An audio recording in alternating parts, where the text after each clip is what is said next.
Hello. And you are? Hello. If I'm not mistaken, you are Kallinicus's wife, right? Yes. Oh, are you a messenger? No wonder I haven't heard any news for so long. There's been a change in personnel, hasn't there? Ma'am, Kallinicus passed away a few days ago, defending the Grove against the Black Tide. So... did he manage to defend the Grove? Huh?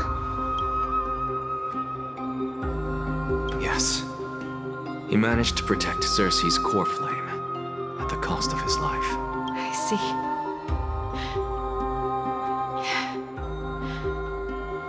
I'll select some of his possessions and pick a nice resting place for him.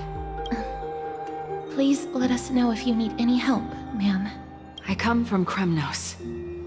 Death and sacrifice are things I've learned to face with composure.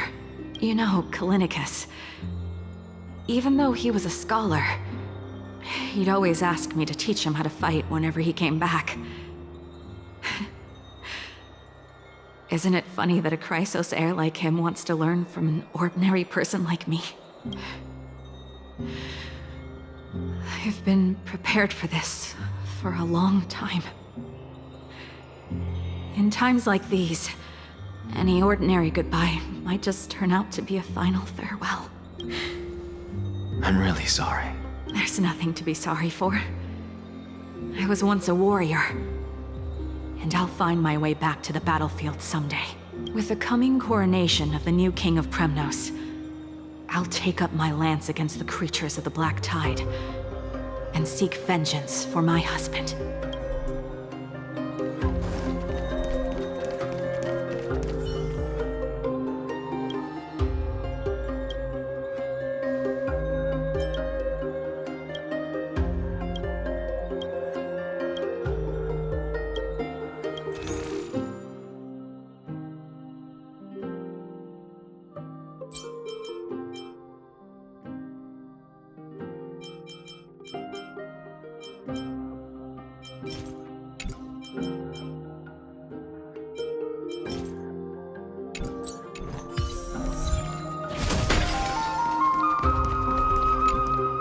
Oh, hello, young ones. Is there anything I can help you with? Are you the father of Kenani and Artakama? Ah, yes. Did my daughters cause trouble at school again? Alas, forgive this old brain of mine. Both of my daughters graduated long ago, and they are now scholars at the Grove. As I get older, memories from years past tend to blend together. What's the matter, young one? Why so quiet? Did my daughters really get into some trouble? If they refuse to apologize, just let me know. Their old dad can still talk some sense into them. What should we do? I really can't tell him.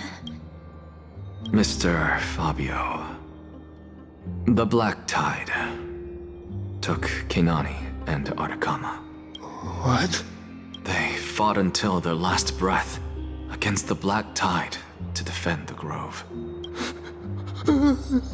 As the Chrysos heir stationed at the Grove, I failed to protect them. Mr. Fabio, if you're upset... Don't put it that way. Even if my Artakama wasn't one of the Chrysos heirs mentioned in the prophecy, she was still a heroine, wasn't she?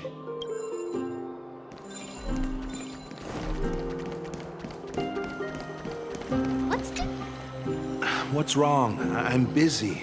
There's a lot going on in the city, and I've got my hands full. Mister, we're sorry to bother you, but...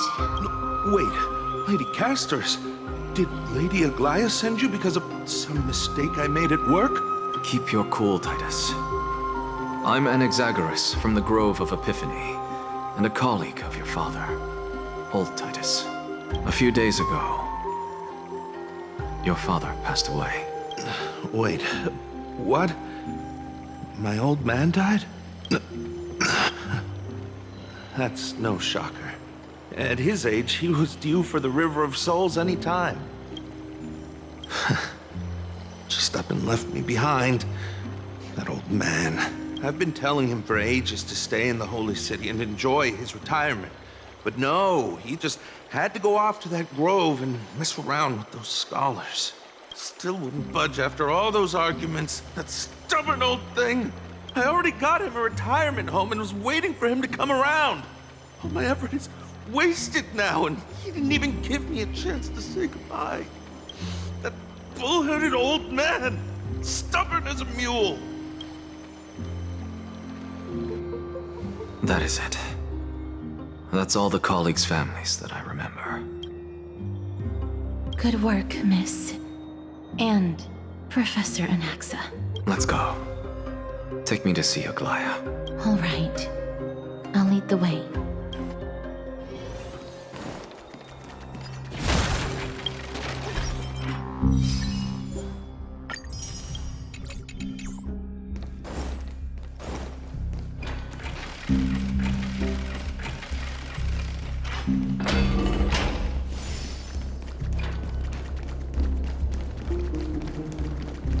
Let's go back.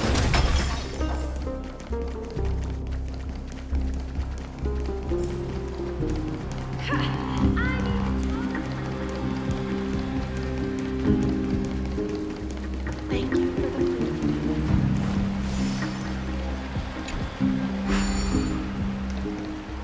I'm with you.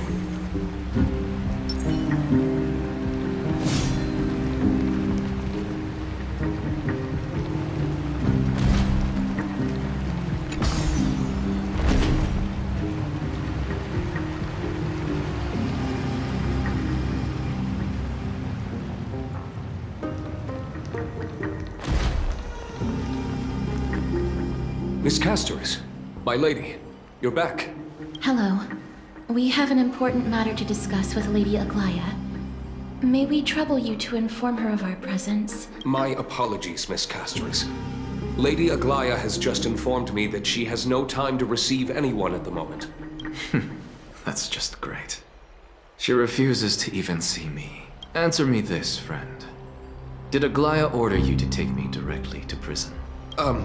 Who are you? Please don't jest. It's possible that she really is busy. Let's wait here a moment, and I'll try to contact her using the slate.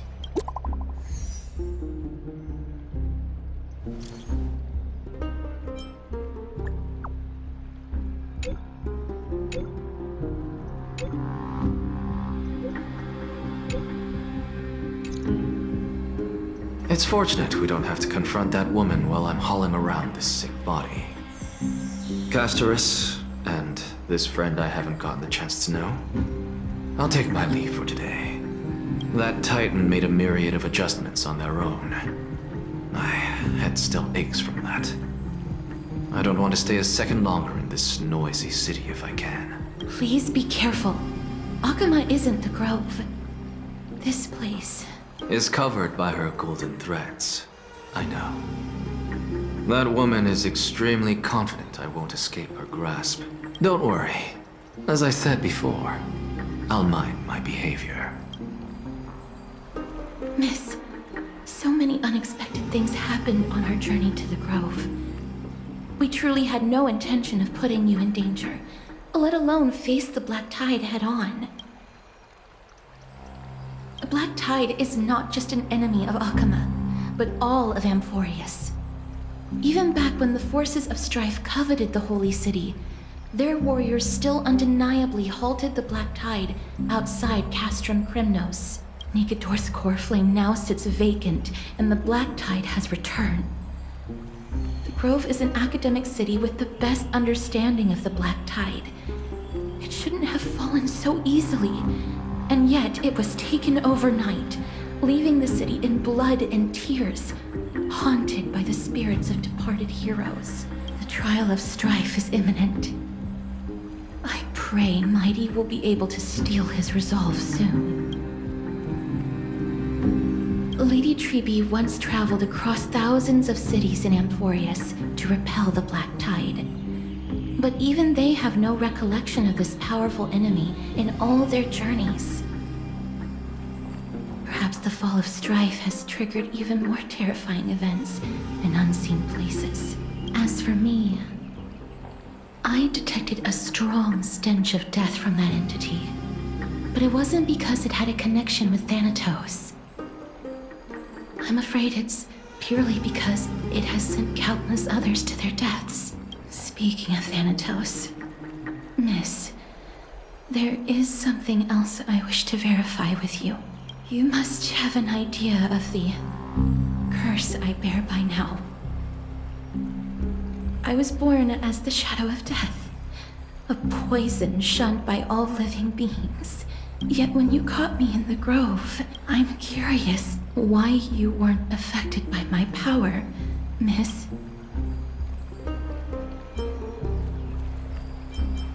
My apologies for the abrupt question.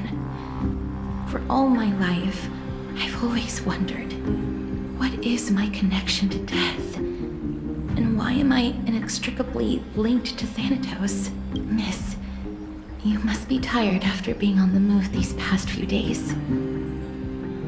Please set aside the tragedy at the Grove for now, and rest for the day. Castris is right. I should get some rest. Mem is probably exhausted too. She hasn't made a peep. I wonder how Dan Hung has been holding up these past few days.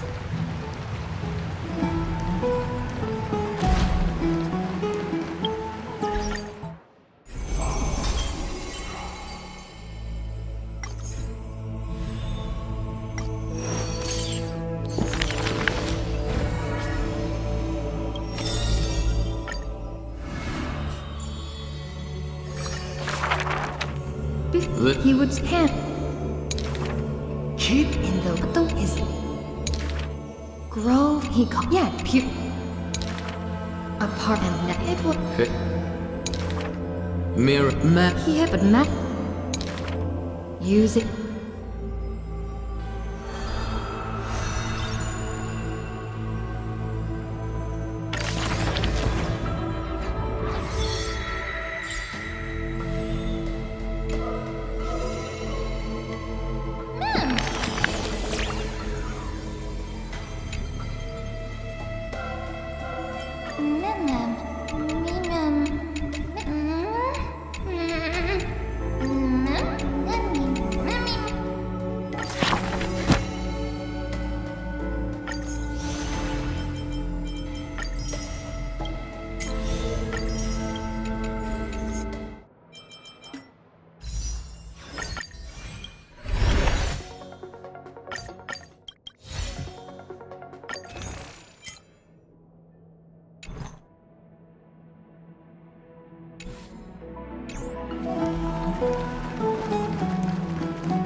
Oh, he looks like he's been well.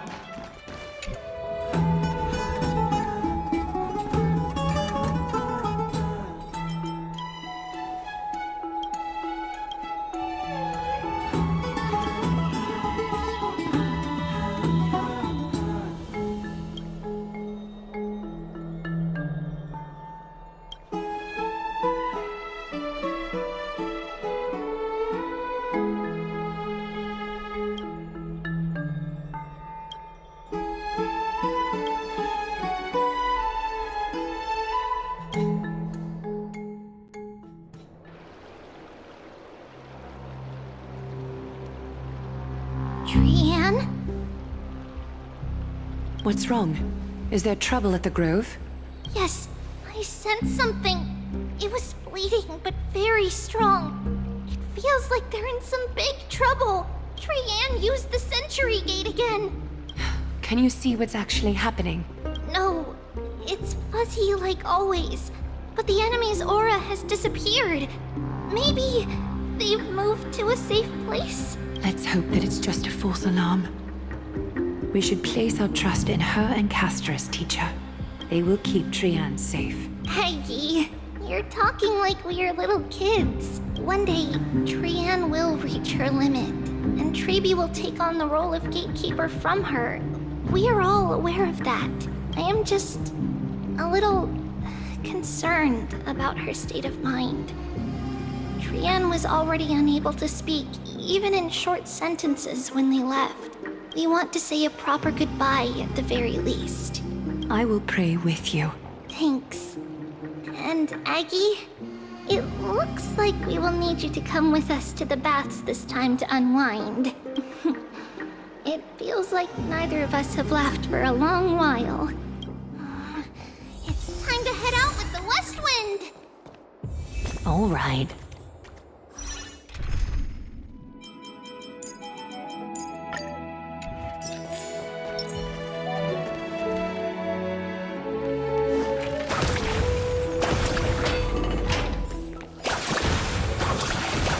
Man, here's really hot and heavy.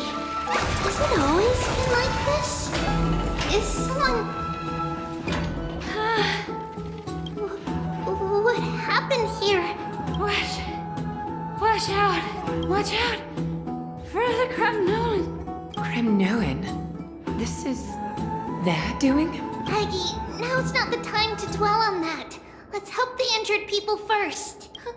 Excuse me! Coming through! Oh, you two are here as well. That's a relief. Even the Twilight Courtyard is involved? What in the world happened here? I actually just came to relax. But as soon as I got here, I saw all these people lying on the ground. I've examined them, and they don't seem to be seriously ill. It feels like they've just spent too much time in the hot water. Multiple individuals fainting simultaneously from the hot pool steam? Where is the manager of the baths? He disappeared, and no one knows where he's gone to. Some people have been saying that the Kremnoans are behind this. Lady Aglaya, what do you think about this? Let these people rest. The two of you, please come with me.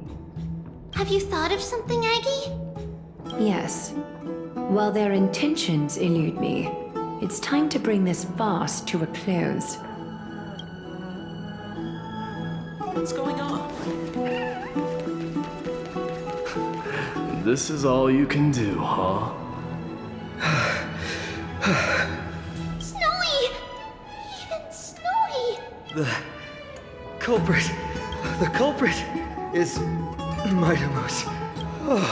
Dee! What did you do to everybody? It's just another duel where I claimed victory. Duel? As I expected. On the surface, these two are the mightiest warriors in the Holy City, but they're still impulsive youths at heart. Speak up, Mighty. Tell us exactly what kind of foolishness you and Finan indulged in this time.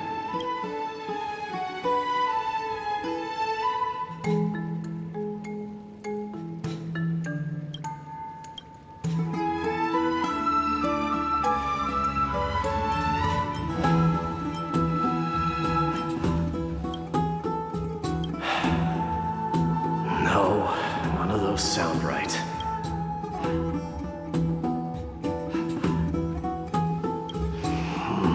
Forget it. Am I seeing things? Is the magnificent deliverer finally deigning to step outside? What kind of response is that? Nothing. I was just imitating your usual response. I don't feel anything special from you. Have you passed the demigod trial? The ritual hasn't reopened yet. In case you forgot, it hasn't been that long since I pulled you out of the trial. I didn't forget.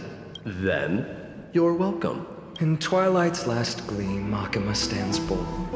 Her walls sturdy, tales untold. Dreaming of her fruitful gardens, pilgrims arrive from distant lands. Figs and olives, so grand.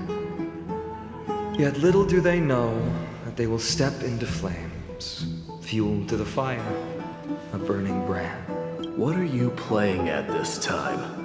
I just felt like reciting a few lines of poetry. Surely the Crown Prince of Kremnos knows how to appreciate poetry, right? Kremnoans steer clear of such weak literature. But my library doesn't lack collections of this kind. These lines express the poet's yearning for their home, just as Akama is distant from many people's homes.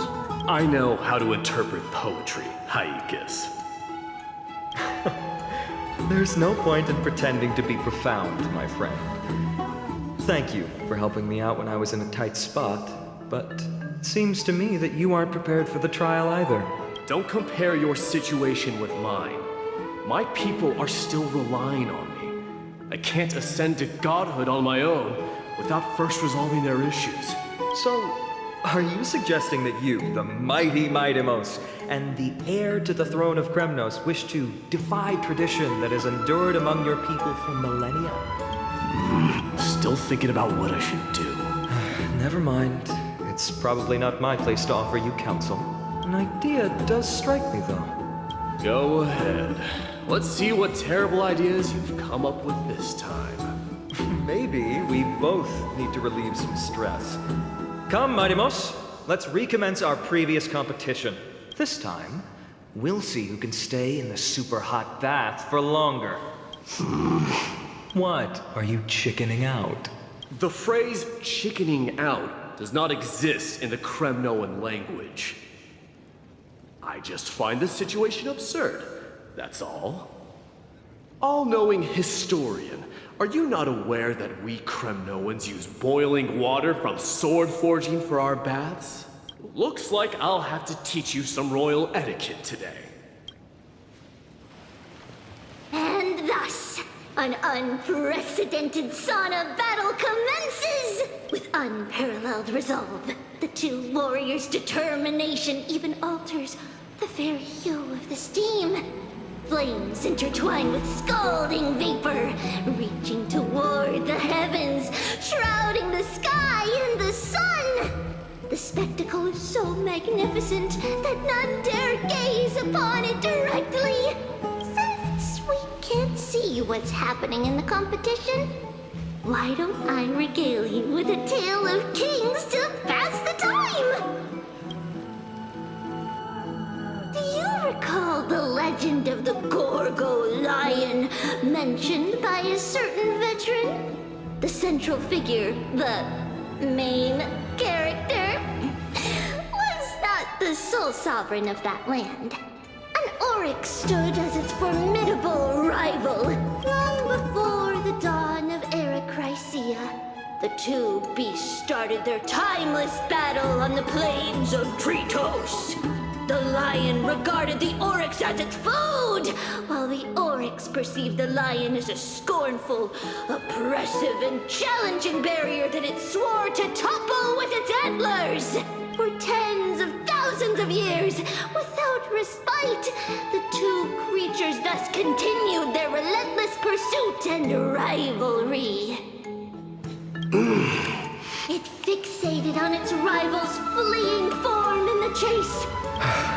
It set its sights on the other's neck, nearly within reach. It was stuck in a corner. It had nowhere to escape. On the land of Amphorius, some lives meet their end at dusk, some at dawn, and yet others are fated to perish under the blistering sun at noon. And at last, the most scorching moment of the day descended upon them. The formidable hand of fate heeded their call and arrived! My lords, would you like me to reduce the temperature a little? What? They're